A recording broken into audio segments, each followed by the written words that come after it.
আসসালামু আলাইকুম। লিডস নিউজে আপনাদের প্রত্যেককে স্বাগত জানাচ্ছি। সম্মানিত দর্শক, লন্ডনে হাই ভোল্টেজ বৈঠকটি শেষ হয়েছে, আপনারাও জেনে গেছেন ইতোমধ্যেই। অর্থাৎ প্রধান উপদেষ্টা প্রফেসর মোহাম্মদ ইউনূস এবং বিএনপির ভারপ্রাপ্ত চেয়ারম্যান তারেক রহমানের মধ্যকার বৈঠকটি শেষ হয়েছে। অত্যন্ত চমৎকার পরিবেশে, সৌহার্দ্যপূর্ণ পরিবেশে এই বৈঠকটি শেষ হয়েছে বলে জানা গেছে এটি একটি সফল বৈঠক ছিল। বৈঠক শুরুর আগে কুশল বিনিময়ের সময় বিএনপির ভারপ্রাপ্ত চেয়ারম্যান তারেক রহমান তার মা বিএনপি চেয়ারপারসন বেগম খালেদা জিয়ার সালাম পৌঁছে দিয়েছেন প্রফেসর ইউনূসকে। প্রফেসর ইউনূসও প্রতি উত্তরে সালাম জানিয়েছেন। অনেক গুরুত্বপূর্ণ এবং কাঙ্ক্ষিত ফলাফল বা সিদ্ধান্ত এসেছে এই বৈঠক থেকে, সেটি আপনারা হয়তো কিছু জেনেছেন, বাকিটা এখান থেকে জানবেন। কারণ পুরো দেশের মানুষ তাকিয়েছিলেন এই বৈঠকটির দিকে অনেক প্রত্যাশা নিয়ে। এই বৈঠকের মধ্য দিয়ে নতুন দিগন্তের সূচনা হতে যাচ্ছে। বাংলাদেশের অনেক সংকট সমাধানের ইতিবাচক ভূমিকার পথ উন্মুক্ত হয়েছে এমনটি মনে করা হচ্ছে। প্রধান উপদেষ্টা প্রফেসর মোহাম্মদ ইউনূসের সঙ্গে অনুষ্ঠিত বৈঠককে ঐতিহাসিক বলে মন্তব্য করেছেন বিএনপির ভারপ্রাপ্ত চেয়ারম্যান তারেক রহমান। আপনারা নিশ্চয়ই জানেন 2008 সালের 11 সেপ্টেম্বর তারেক রহমান চিকিৎসার জন্য লন্ডন যাওয়ার পর কোনো সরকার প্রধানের সঙ্গে এটি তার প্রথম একান্ত বৈঠক। তারেক রহমানের সঙ্গে এই বৈঠকে ছিলেন বিএনপির স্থায়ী কমিটি ও চেয়ারপারসনের ফরেন অ্যাফেয়ার্স অ্যাডভাইজারি কমিটির সদস্য আমির খসরু মাহমুদ চৌধুরী এবং বিএনপির ভারপ্রাপ্ত চেয়ারম্যান অর্থাৎ তারেক রহমানের আন্তর্জাতিক বিষয়ক উপদেষ্টা হুমায়ুন কবির। বৈঠক এবং একান্ত বৈঠক মিলিয়ে প্রায় 1.5 ঘন্টা কথা বলেছেন তারা। অর্থাৎ শুরুতে যে বাকি সদস্যদের কথা বললাম তারা ছিলেন, প্রফেসর ইউনূসের সঙ্গে ছিলেন জাতীয় নিরাপত্তা উপদেষ্টা মোহাম্মদ খলিলুর রহমান এবং তার প্রেস সচিব। এরপরে তারা একান্তে কথা বলেছেন, 1 to 1 কথা বলেছেন। আগে বলেছি অত্যন্ত সৌহার্দ্যপূর্ণ পরিবেশে অধ্যাপক ইউনূস এবং তারেক রহমানের মধ্যে বৈঠকটি অনুষ্ঠিত হয়েছে।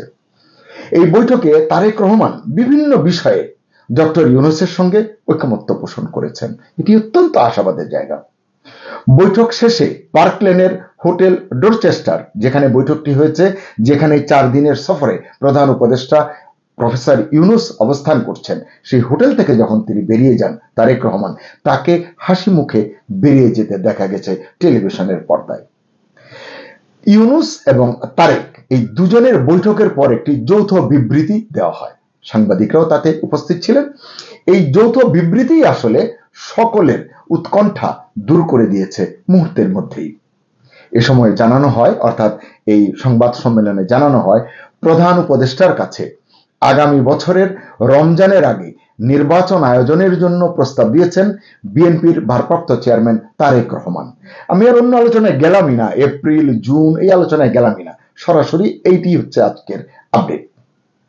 জবাবে প্রধান উপদেষ্টা প্রফেসর ইউনূস বলেছেন, সকল প্রস্তুতি সম্পন্ন করা গেলে, আমি আবার বলছি, সকল প্রস্তুতি সম্পন্ন করা গেলে 2026 সালের রমজান শুরু হওয়ার আগের সপ্তাহেও নির্বাচন আয়োজন করা যেতে পারে। এটি বলেছেন প্রফেসর ইউনূস, যিনি জুনের আগে নির্বাচন করলে ভালো নির্বাচন হবে না এমনটি বলছিলেন। তবে তিনি বলছেন সেক্ষেত্রে সেই সময়ের মধ্যে, অর্থাৎ ফেব্রুয়ারির মাঝামাঝি মানে নির্বাচনের আগের সপ্তাহের মধ্যে সংস্কার এবং বিচারের বিষয়ে পর্যাপ্ত অগ্রগতি অর্জন করা প্রয়োজন হবে। খুবই কূটনৈতিক ভাষা, কৌশলী শব্দ প্রয়োগ, প্রয়োজন হবে। এই প্রয়োজনটা মাননীয় প্রফেসর মোহাম্মদ ইউনূসকেই করতে হবে। এটি যদি তিনি বিবেচনায় রাখেন তাহলে এই সংকট যে দূর হয়েছে বলে আমরা মনে করছি, সত্যিই সংকটটি দূর হবে। যাই হোক, তারেক রহমান প্রধান উপদেষ্টার এই অবস্থানকে স্বাগত জানিয়েছেন এবং তার দলের পক্ষ থেকে অর্থাৎ বিএনপির পক্ষ থেকে তাকে ধন্যবাদ জানিয়েছেন। প্রধান উপদেষ্টাও তারেক রহমানকে ফলপ্রসূ আলোচনার জন্য ধন্যবাদ জানিয়েছেন, কারণ কেউই তেমন গো ধরেননি বলে জানা গেছে।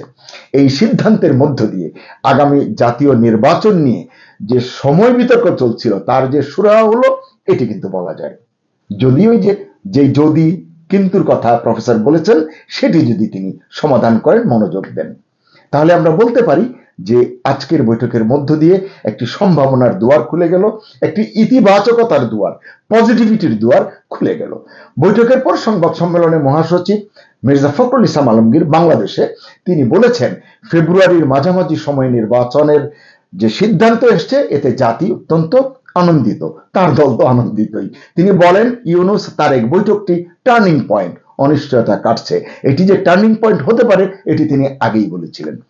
বৈঠক নিয়ে সন্তুষ্টি প্রকাশ করেছেন দলটির স্থায়ী কমিটির সদস্য আমির খসরু মাহমুদ চৌধুরীও।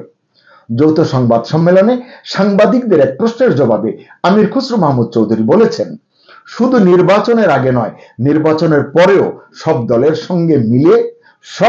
সঙ্গে মিলে আবার বলছি, সব দলের সঙ্গে মিলে নতুন বাংলাদেশ গড়ার কাজ করতে হবে। এমন বাংলাদেশই তো আমরা দেখতে চাই, এমন ঐক্যই তো আমাদের চাওয়া। আমাদের প্রত্যাশা, বাংলাদেশের মাথার উপর থেকে সব আঁধার কেটে যাক, সব হতাশা দূর হয়ে যাক। সবাই ভালো থাকুন, সুস্থ থাকুন। আল্লাহ হাফেজ।